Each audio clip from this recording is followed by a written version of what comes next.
ചന്ദനലേപസുഗന്ധം തൂവിയതാരോ കാറ്റോ കാമിനിയോ.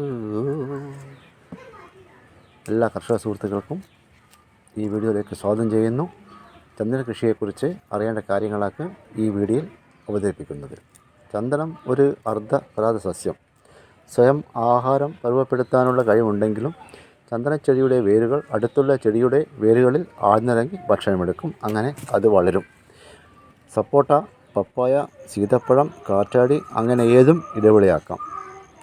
ചങ്ങാതി മരങ്ങൾക്കും ചന്ദനത്തിനും ചാണകപ്പൊടി ഇടയ്ക്കിടെ ഇട്ട് കൊടുക്കേണ്ടതാണ്. ഇതാണ് ഇവിടെ എടുക്കേണ്ടത്.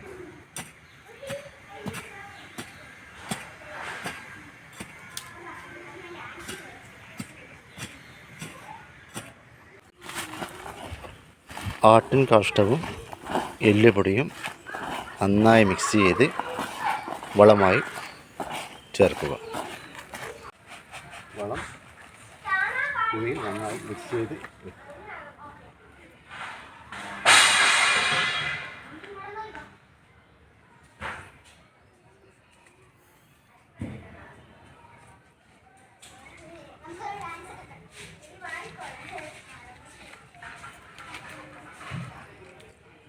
അതിനുശേഷം ചന്ദനം തേയുടെ കവർ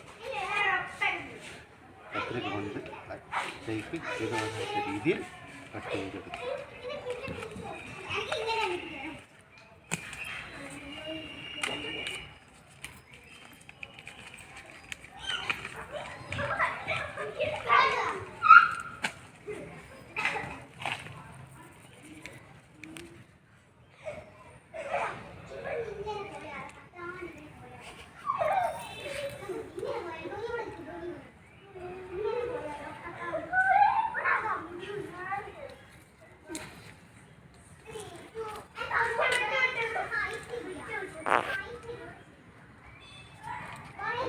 വളരാൻ കുറച്ച് നമ്മുടെ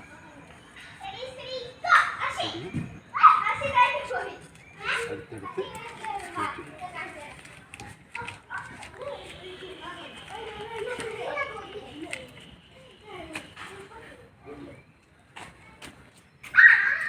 അടുത്ത്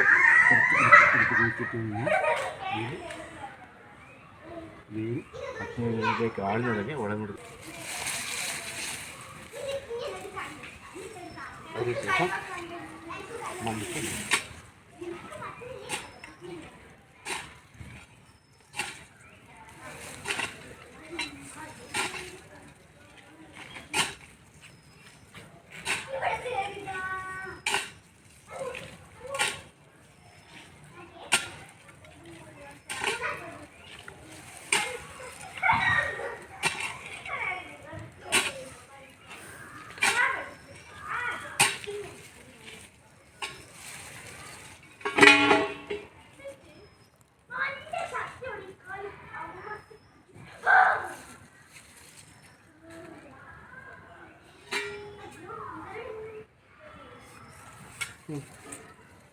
മതി.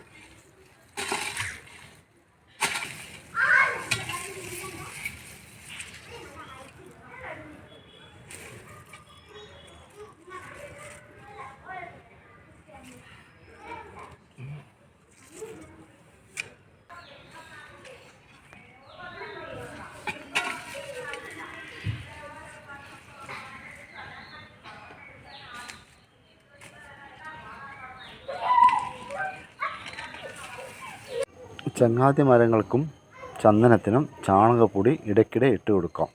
തുടക്കത്തിൽ ചന്ദനച്ചെടിയുടെ 1 മീറ്റർ ചുറ്റളവിൽ തുവരപ്പയർ നടാം. ചന്ദന കൃഷി പൂർണ്ണമായും ജൈവ പ്രകൃതി കൃഷിരീതികൾക്ക് ഇണങ്ങുന്നതാണ്. കാർബൺ സങ്കലനത്തിന് സഹായിക്കുന്നതും കർഷക വരുമാനം ഇരട്ടിയാക്കുന്നതുമാണ്. മരങ്ങളുടെ എണ്ണമല്ല വണ്ണമാണ് പ്രധാനം എന്ന് മനസ്സിലാക്കുക. വിളവെടുക്കേണ്ട കാലമെത്തുമ്പോൾ വനം വകുപ്പിനെ അറിയിക്കുക. വേരടക്കം പിഴുതെടുത്ത് ഗുണമേന്മ നോക്കിയാണ് വില നിശ്ചയിക്കുക. ലോകത്തെ ഏറ്റവും ഗുണമേന്മയുടെ ചന്ദനം അഥവാ കേരള ചന്ദനമാണ്. ചന്ദനത്തിൻ്റെ വിപണി വനം വകുപ്പിന് വിധേയം. ഓർക്കുക, ലോകത്തെ ഏറ്റവും വിലപിടിപ്പുള്ള ചന്ദനങ്ങളിൽ ഒന്നാണ് കേരള ചന്ദനം.